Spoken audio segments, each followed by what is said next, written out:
Thank you very much. Thank you very much, Dean. Ladies and gentlemen, welcome, my own welcome to you tonight. I'm going to talk about coping with a big nuclear accident. I actually mentioned this to a friend of mine who then discussed the matter with her 17-year-old son, who said, short talk then. Everyone's dead. Well, I'm afraid I'm going to disappoint you in both particulars of that statement. So I'm going to talk about coping with a big nuclear accident, and I'm going to start with fundamentals because I think we all should be at the same level on this. First of all, it's physically impossible for a commercial nuclear reactor to explode like an atom bomb, which is what my friend's grandson perhaps was thinking about. But the problem with nuclear reactors is even when you shut them down, you can't stop the heat production immediately. So you need continued cooling. And if you don't do that, the decay heat will build up and it will melt the core, and the core will melt through whatever containment structure you have there, and then it will then disperse radionuclides, radioactive fallout, which can then be taken up and deposited around the surrounding area. What you're concerned about is minimizing the radiation exposure of the public who are living near the plant. And again, looking now at the harm from nuclear radiation, on the right-hand side of that graph in red, the red bars there, this is where we get radiation cancers over around about 500 millisieverts. A sievert is an energy term, it's a joule per kilogram, and a millisievert is the standard term which is used of that energy deposition. And if that's above about 500, then you can have radiation sickness. That is to say, you can vomit, lose your hair, and in extreme cases, at the top end, die. And the LD there is lethal dose 50. 50% of people will die when they get something in the order of 4,500 to 5,000 millisieverts dose in a short time. And the lethal dose is somewhere 9,000, 10,000 millisieverts. You will be killed and die within a short time, hours. But the doses to the public do not lie in that area at all under basically any conditions. And I've put in a sort of a slightly fuzzy area there in blue, which indicates the possible public doses. What you're concerned about with these doses is you're concerned about developing fatal cancers, or cancers of any kind, some of which will be fatal. And the probability of developing those goes up as developing a fatal cancer goes up as the dose goes up. Meanwhile, down at the bottom in green is the natural background radiation, which will accumulate over a year, and it's around about 2 millisieverts, and that applies roughly to many places in the world, and it applies to the UK.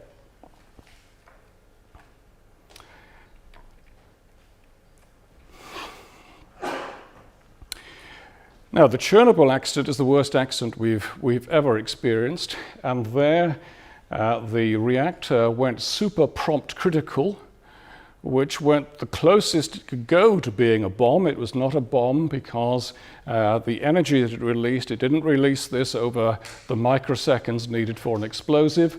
It released this over a period of a few seconds before shutting itself down. And that's the Nordheim-Fuchs phenomenon that hot uranium is not such a good reactor, and the system shuts down immediately. But before that, of course, it had melted fuel, and that fuel had come out of the reactor. There had been an explosion caused possibly a steam explosion, and more likely a hydrogen explosion caused by a chemical reaction. And the devastation was very, very significant. And of course, we had a huge power excursion. 30 people died in the immediate aftermath, 28 more or less immediately, and another 2 from acute radiation poisoning, and they died within 3 to 6 months of the event, the poor unfortunate people there. Mostly from acute radiation exposure. There were some blast effects, there was some burning effects, I believe, but mostly from acute radiation exposure. Now we come to the principal policy response after Chernobyl, which was mass relocation of the public. We want to keep the public safe, let's move them away from the source of danger, was the thinking. And so a huge number of people were relocated. 116,000 in the days and months after the accident, which happened in April 1986. And then a further 220,000 were relocated after 1990. So the total was 335,000, and as you can see, that corresponds roughly to a city the size of Cardiff. Bristol is a bit bigger, but it would be an awful lot of Bristol would fall into that category and be moved. The Fukushima Daiichi nuclear accident, this happened 25 years later, almost exactly 25 years later, in March 2011. It was a great earthquake, the Tohoku earthquake, 80 miles offshore, magnitude 9, huge earthquake. 18,500 people were killed by the tsunami that followed from that, and it caused the reactors to undergo very significant harm. What happened was that they shut down automatically, as they should, having detected the earthquake, but that's not good enough, because if you remember the decay heat that I mentioned before, that decay heat needed to be taken away, and the problem was the tsunami inundated the pumps that were taking that decay heat away after about 45 minutes. They lost function, and so we actually had 3 reactors melting down, and a 4th reactor was actually, the fuel pond was damaged, and in fact there were 4 explosions there. A very significant release of radioactivity and hence nuclear fallout. But you'll see a pattern emerging now, and that is that the principal policy response after Fukushima was mass relocation. So over 110,000 people were asked to leave within a few days, and another nearly 50,000 saw what was going on, and they decided to leave anyway of their own accord. Problem with this is 85,000 people had not returned to their homes after 5 years, and probably not many more have returned in the intervening 2 years since the research, that paper was completed. Moreover, there were a number of people who died of this. These were principally elderly people who died, and they died early as a result of physical and mental exhaustion.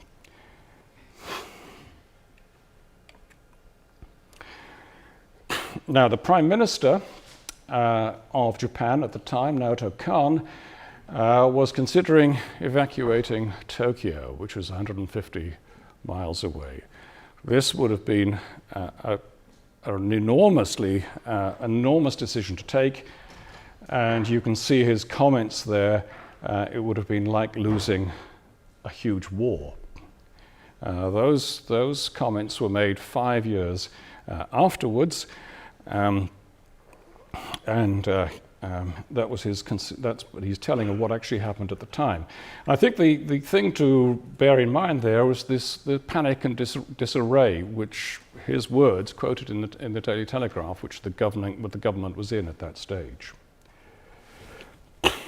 Excuse me. So that was the background against which the NREFS project was conceived. Big nuclear accidents, yes, they're very rare things, but we now have had 2 very big nuclear accidents. And we've had a few significant accidents, a few accidents that have spread significant amounts of radioactive fallout. The radioactive waste tank explosion in the USSR in 1957. Here in Britain, the Windscale pile fire in the UK, where a reactor, one of the first generation, very simple reactor, which was there to produce plutonium for nuclear weapons, that underwent a fire because the Wigner energy had not been released.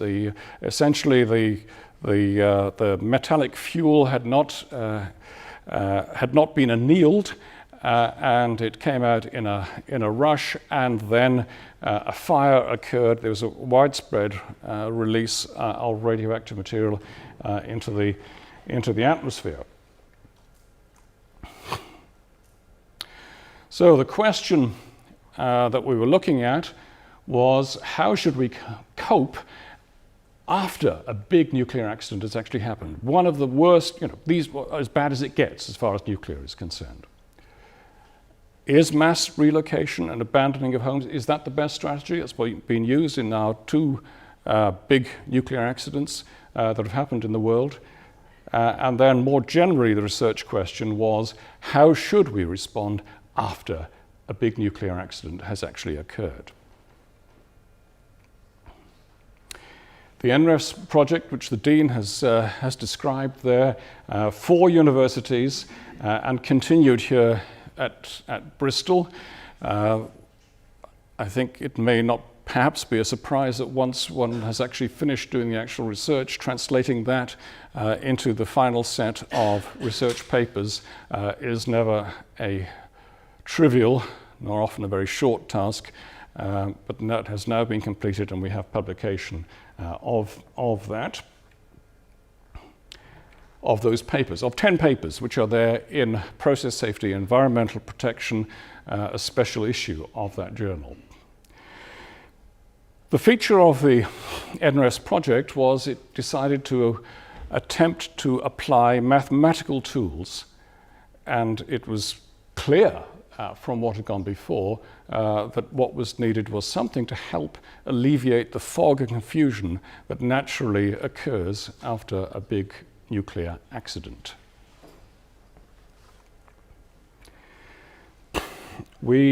Another feature was that we actually used in the NREF study, we used 3 independent mathematical methods. The J value, J for judgment, and I will say a bit more about that in a moment. I will describe each one to a certain extent. The J value assessment, and we applied that to Chernobyl, these 2 big nuclear accidents, to Chernobyl and Fukushima on a retrospective basis, that if we knew now what we knew, if we knew then what we know now, what would we do? Would we still do those things that were actually done? And then optimal economic control, which actually included health effects, were applied to hundreds of conceivable nuclear accidents all over the world. That was work that was led by Manchester University.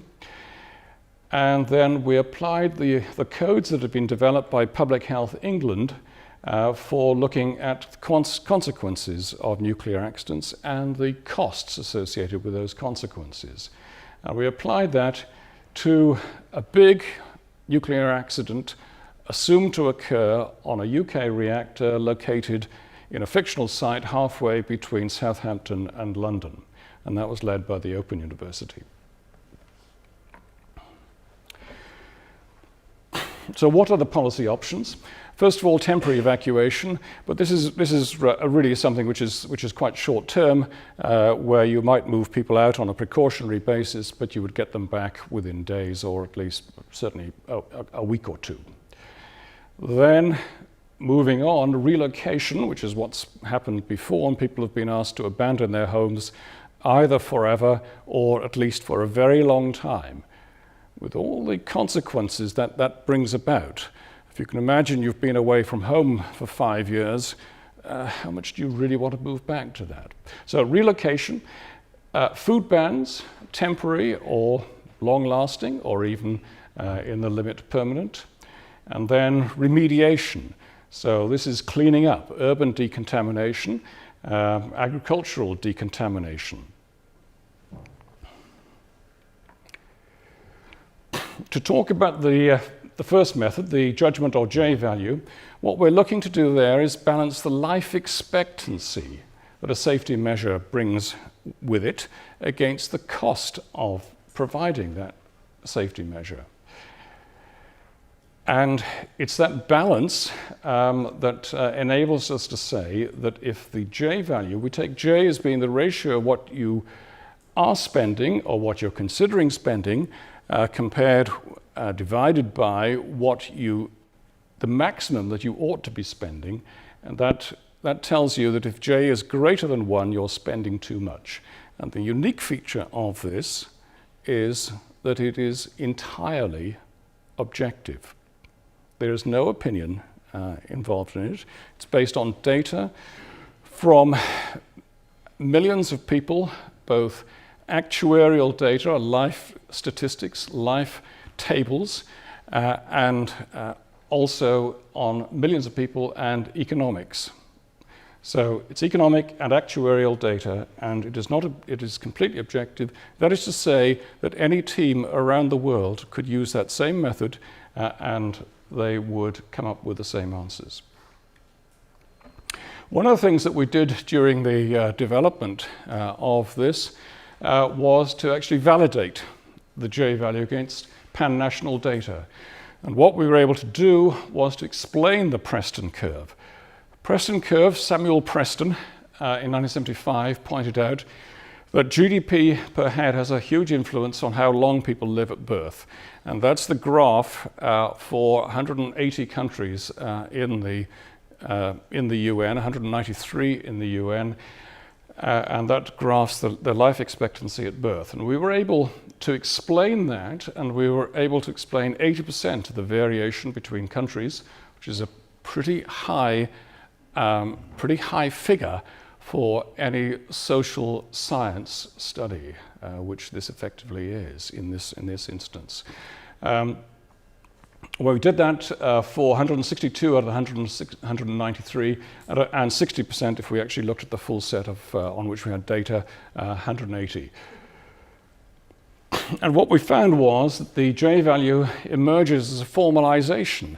It's what people do, basically. It describes how people take their decisions on safety in all countries, in all areas of the world, taking into account the resources they have available.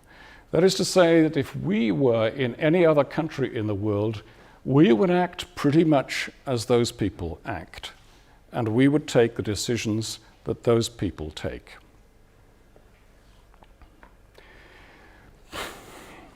I'm going to mention some figures on life expectancy because I'm going to talk quite a lot about life expectancy, so it's a good idea to put something concrete down. The life expectancy at birth in the UK is around about 81 years. Excuse me. 42 years is the population average. So if we actually take how long is everyone going to last from now? If we looked at the whole nation, we'd say, well, people are going to live on average 42 years before they die. It's average across all ages. Now let's come down to some particulars here, and this one was something which always upset my colleagues at Manchester. It just happened to be so. I happened to be working in London. They were working in Manchester. 3.25 years lost by someone who moves from North London, in Harrow in North London, to Manchester. That's the average person.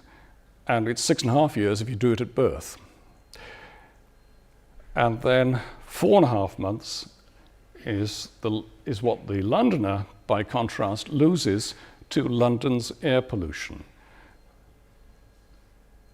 And that's on average across the population. It's 9 months at birth.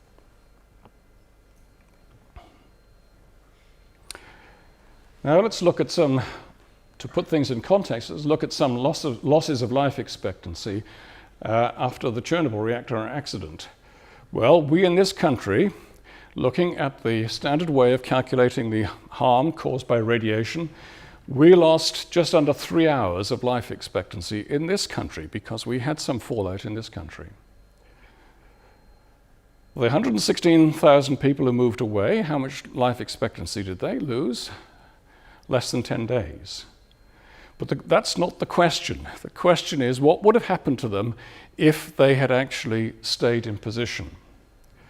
Those 116,000 making up the first relocation. Well, 85,000 of those people would have lost, on average, just 3 months life expectancy.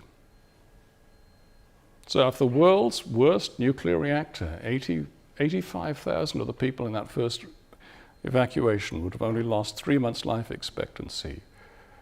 That's only 2/3 of the figure that people in London are losing as I speak. 31,000 would have lost more than 9 months life expectancy, and according to our method, the J value, we would say they ought to move out. It is worth it for them. And if we actually stipulated that whole villages or towns, settlements, needed to be relocated, if 5% of those people needed to be relocated, that is to say their loss of life expectancy was 9 months or more, then the figure would rise to 72,000. But that's still quite a lot less than 116,000. Now let's move on to the second mass relocation after Chernobyl. Now 220,000 people were relocated. This is 4 years later. Why did they do this? Well, 220,000 people were relocated after 1990. If we look at the most highly exposed 1,000 of those, they would have lost less than 3 months life expectancy. So, not surprisingly, the J value recommends that you shouldn't have moved any of those people. So in total, 80% of the people who moved after Chernobyl accident should not have been, according to the J value. That's a city the size of Derby should not have been moved.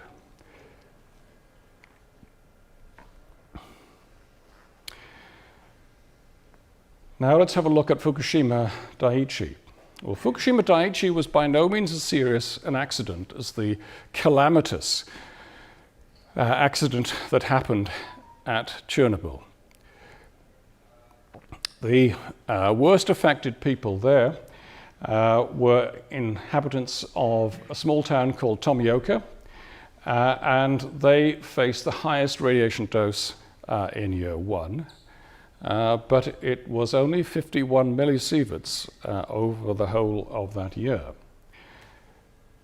And that will have fallen to the safe return dose, which is what the Japanese government has stipulated, 20 millisieverts per year after about 6 years. That's about now. Some of the villages started off with less dose than the 20 millisieverts per year safe dose. One of those is Naharaha town, but you see there that people moved out and very few have moved back. So what was the benefit of moving out? For people in Tomioka, who were the most exposed, then they would have gained somewhat less than 3 months life expectancy by relocating for 6 years. And if they then over and having come back, they would then lose a further 2 or 3 months from the living under the safe relocation dose. One of the things about this is that that the dose is falling away at all times, and that's what the graph on the inset graph on that shows you. That if you get, it's 51 millisieverts in year 1, but it's falling away very rapidly and is a lot lower by year 5 and year 10 and so on. So was it worth it? No. As far as the J value is concerned, it's difficult to justify relocating any of those 160,000 people who are relocated after Fukushima, the accident at Fukushima Daiichi. That's what the J value recommends, and to put it in context for intuitive purposes, we're talking about less than 2/3 of the air pollution toll on Londoners. And if you think that J value is actually encouraging people to take risks, I can tell you that it values life much higher, much higher than the UK government's value of a prevented fatality, which is the standard method for cost-benefit analyses in the UK. That has its own problems which have been pointed out, and it is, but in addition to that, even if we put those problems to one side, the J value values life a lot higher. So these are not soft recommendations. When it comes to urban remediation, then the things that are being done are quite sensible. So the decontamination of 110,000 houses in Fukushima City, that was a good idea. It cost $370 million, but it's good value for money. The agricultural remediation, here again, and these even 20 years after the accident, then agricultural remediation, like adding ferrocin to cattle feed to reduce the uptake of radioactive cesium, which is the principal component that is the problem, replacement of contaminated soil, and then ploughing, liming, and so on, again looking to substitute to displace radioactive elements with similar elements, chemically similar and stable elements. They're a good idea. Food bans, we ourselves, how did we fare after Chernobyl? How did we do? We actually looked at these. Obviously, there were a number of things we could look at. There was a huge number of things we could look at, but we were restricted in the amount of time we had. But we did look at the UK response on land restrictions. The problem with that was that it took 26 years to lift the restrictions. And so banning lamb from certain pastures from entering the food chain, it took 26 years before they were removed. And by that stage, they were saving 8 seconds of life for the UK citizen, which is not very high, I think you will agree. An extreme consumer who eats loads of contaminated sheep meat, only contaminated sheep meat basically, and he'd lose 2.5 hours of life expectancy. So the sheep meat restriction should have been lifted earlier. I want to throw this one in to give some indication, because I've talked about loss of life expectancy, and I've talked about it across a population, which is an average across a population. But what happens to those poor people who actually die as a result of the radiation that they get? They die as a result of a radiation cancer. What age do they die at? Well, the blue line shows their average age at death, and you can see from that they will tend to live into their 60s, and they have a 2-to-1 chance of living longer than about 50. So that's a further thing for you to think about. And then the loss of life expectancy for a radiation cancer victim is between 8 and 22 years, what that means is that on average the radiation cancer victim will lose half or less than half the life expectancy he or she would lose in a fatal accident such as a rail crash or a car crash. So there's a certain amount of gallows humor, perhaps you might think, in the last sentence there, but if you did have a choice, it's an unrealistic choice, but if you did have a choice, then radioactive fallout every time. Second method we looked at was to develop economically optimal strategies, modeling the deposition of fallout, its decay, and its contact with man in a fairly simple way to get a tractable model that could be used as far as optimal economic control is concerned. Modeling the evacuation process, that's the Chernobyl evacuation process, and the line, the dots on that graph, and then the line is the actual model, and then modeling the economics. For hundreds of potential accidents at nuclear reactors spread all over the world. And the method that was used was Richard Bellman's principle of optimality, which is basically the mathematics of you cannot do better than the best.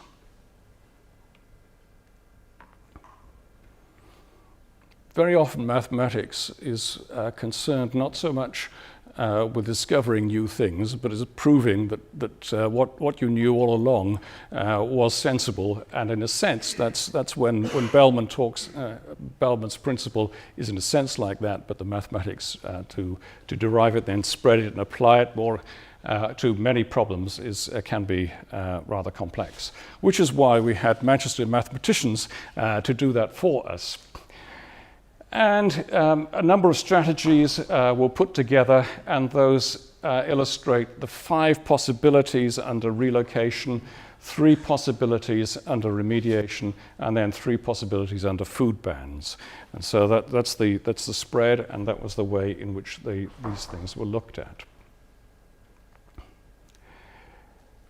For most cases, for these hundreds of cases that were looked at, the optimal strategy was to carry out remediation early, not to ban foods, and to relocate on a partial basis, but then follow that up by full repopulation. And then for the remaining time, don't relocate at all. And permanent relocation, such as we've seen at Chernobyl, and such is de facto what's happening at Fukushima, that's only a good idea when you skew the cases to reduce or remove the cost of moving, which is a somewhat more unlikely case, but then and even in that case, it's only 2% of the cases. And then method 3 was the Open University, which used Public Health England's PACE COCO2 program suite. Looking at the spread of fallout from this reactor 45 miles from central London and 30 miles from central Southampton, and finding out the economic costs, and that includes the health costs for that. The idea was that a core melt accident occurred at a fictional pressurized water reactor on the South Downs of England, and the release was roughly of the same order as what happened at Fukushima Daiichi from a single reactor. So it's about a quarter of what actually emerged from Fukushima Daiichi. And when I say similar, this diagram, which I guess is a bit busy actually, but if we concentrate on the vertical lines there, the black dotted vertical line and the blue vertical line, is looking at a number of radioactive isotopes. And if you divide the blue by 4, you more or less, in most cases, you get what was actually looked at very roughly on the South Downs reactor.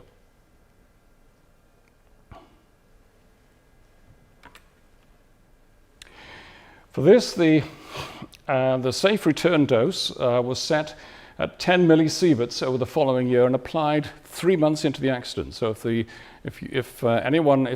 dose was going to actually go was higher than 10 millisieverts over 12 months, was calculated to be, then you don't return. That's actually half the dose that the safe return dose that the Japanese authorities used. And again, to put that in context, if you actually receive a dose of 10 millisieverts per year for 50 years, that will reduce your life expectancy by 4.5 months. So there are 100,000 homes in the UK that face that as a matter of course as a result of radon seepage. So it is a pretty low dose.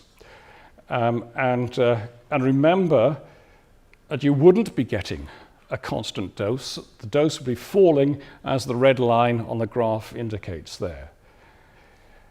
But when that was put into it, this rather strict return criterion, even then, the expected number, that's the average number that you would expect from such an accident on the South Downs of England, 45 miles from central London, number of people needing relocation would be 620. I think you can see this is rather different from 335,000, and it's rather different from 160,000 people.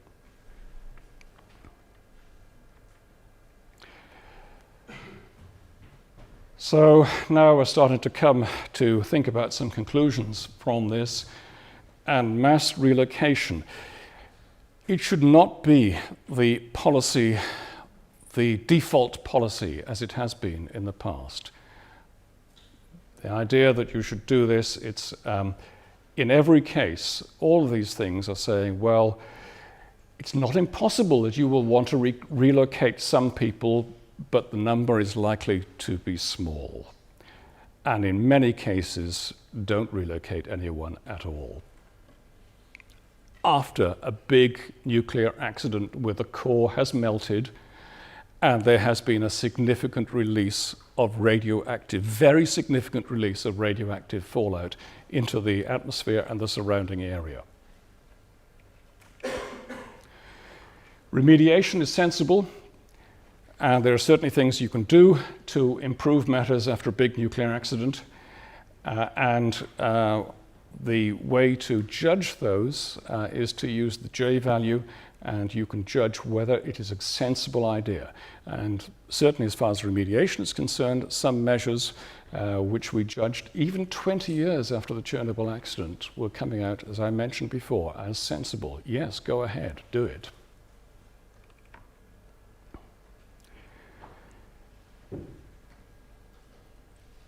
The total cost of an accident. Well, if the accident is managed in a sensible way, it's likely the cost of the accident is likely to be a few billion pounds plus the roughly similar cost of writing the nuclear reactor off as well. That's what the cost should be. So measured in single figure billion pounds. But if the example of Fukushima, the precedent possibly set by Fukushima Daiichi is followed, then the cost is going to rise by a factor of 100. And you're looking at 100 billion pounds, 200 billion pounds, 400 billion pounds, that sort of order.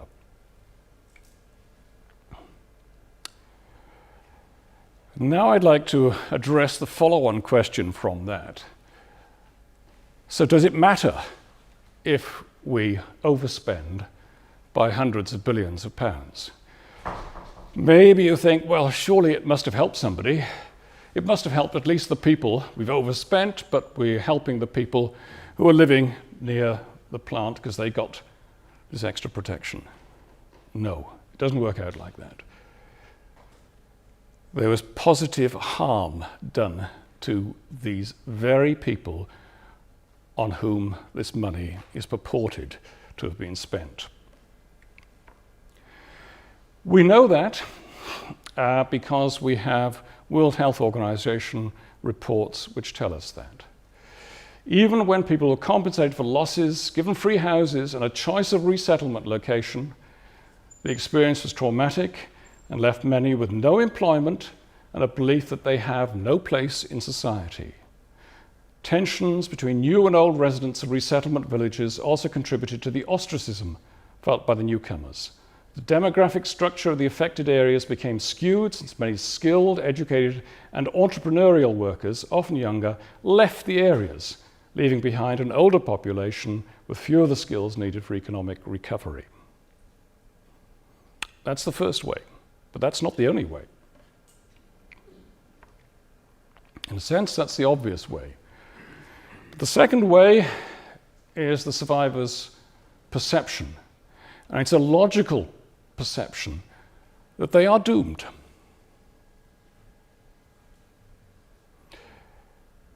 Suppose that the relocated people come to see the tens of billions or hundreds of billions of pounds that have been spent on them, not as a way of protecting them from harm, but as compensation for the damage that has been inflicted on them. They see themselves now as victims. Won't they now back calculate the extent of their harm from the vast expenditure that they observe? They may not understand the units of radioactivity and radioactive dose, but they certainly will understand when huge, vast sums of money are being spent. So why is the government? The government's never spent that amount of money on me before. Why is it doing it now? I must be in a truly bad way. That's the logic, and they see themselves as victims, almost certain to die young.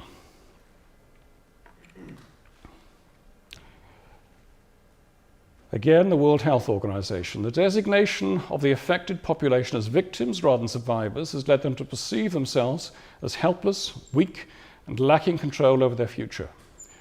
This in turn has led either to overcautious behavior and exaggerated health concerns, or to reckless conduct such as consumption of mushrooms, berries, and game from areas still designated as highly contaminated, overuse of alcohol and tobacco, and unprotected promiscuous sexual activity.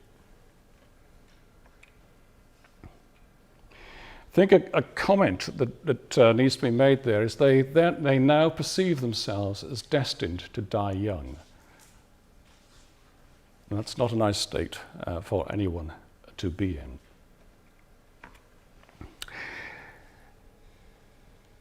I think the first conclusion from this, which has come out from this, is that relocation should not be the obvious policy of choice. We know that now, and even if we had no further information, we should be very hesitant about employing mass relocation after a big nuclear accident. We know what happened at Chernobyl, and we know what happened at Fukushima Daiichi. In both cases, the relocation option was exaggerated. In the case of Fukushima, exaggerated completely. But we'd like more information to guide the decision makers early on. And this is indeed possible. So looking to the future, if we look towards real-time mapping of the fallout using a mixture of fixed and mobile measurement systems, and here work at Bristol has shown that unmanned drones are now highly possible in order to give mobile measurements. We can feed that into a model, and we could no doubt improve the models that give the dose profile over time, not only from the ground shine from the radiation, but also from the food ingestion, and we can develop those and use those. And then we can apply the J value continuously as the accident develops, given we've got one of these very unpleasant big nuclear accidents actually happening, but we can now supply the decision maker with information so that the Japanese Prime Minister does not have to consider evacuating Tokyo.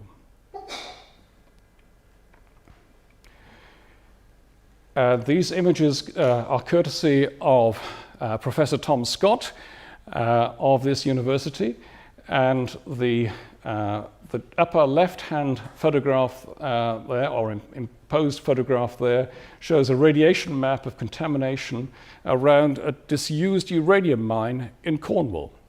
And then underneath it, you can see the flight path of the drone, which obviously is shown on the right-hand side, this radiation mapping zone. So we can do that, and we can do that in real time.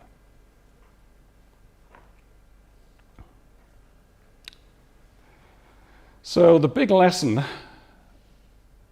from the NREFS study is how small the radiation damage has been to the members of the public from even the biggest nuclear meltdown accidents. We've got most of the harm coming from the unjustified fear and worry, and from the social disruption and dislocation, which is an inevitable concomitant of evacuating on a permanent basis, relocating hundreds of thousands of people. It's become the solution, the so-called solution has become the problem. Remediation is a good idea, should become the watchword. We can and should cope effectively with a big nuclear accident in the future, much better than we have done in the past. And if we do that, we save ourselves hundreds of billions of pounds, but we protect the people better. Thank you.